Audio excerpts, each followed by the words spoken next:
Hi, I'm Marc the Vet and I'm here at DFS Crufts 2010, and with me on the sofa is...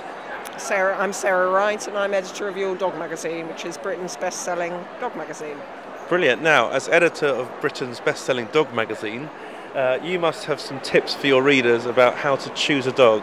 Tell us some of them. Yeah, I do.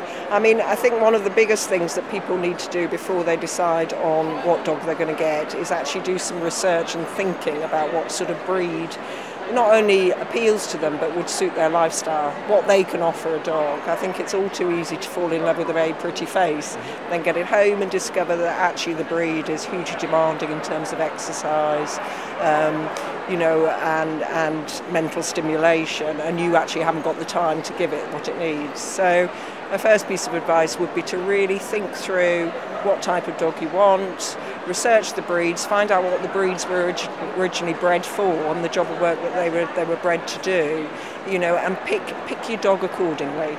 If you know that you can't get out and give them hours of walking and work, then don't pick a breed like a border collie or one of the gun dog breeds that needs lots of work.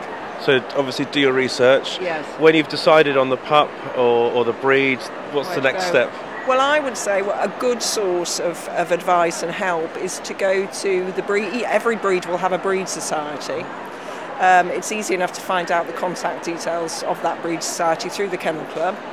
And if you get onto the breed society and the secretary of the breed society, they can usually recommend breeders in your area who may have a litter or maybe breeding a litter in the future, and you could go along and have a look at the breed and then decide from there. I think what people need to realise is that sometimes, particularly with some of the less common breeds, you have to be prepared to wait for the right puppy to come along.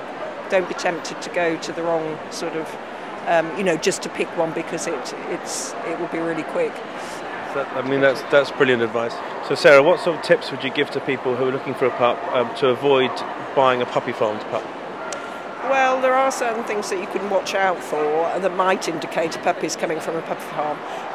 Be a bit wary if you see somebody advertising lots of different breeds. That can sometimes be a sign that they're in it for commercial gain rather than the welfare of the puppies.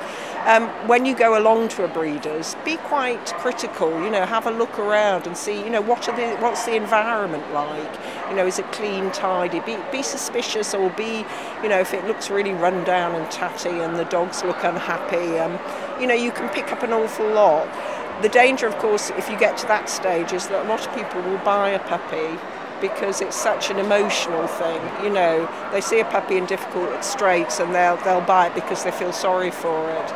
But to be honest, although it's a very easy thing for me to say, it's not the answer, because of course when people do that, that just perpetuates the whole problem and the puppy farms continue. That's right. People think they're rescuing a pup when they're not thinking about what the mother... Longer term, yeah. And finally, Sarah, more information about your dog. I know you can buy it in every decent newsagent, but is there a website, or how can people find more information about Your Dog magazine? Yes, there is. There's a website, www.yourdog.co.uk. The magazine's available from most newsagents, also supermarkets. It's on sale on the 7th of every month, and it's a great read. That's great. Thank you so much, Sarah. Have a good Crufts. Thank you.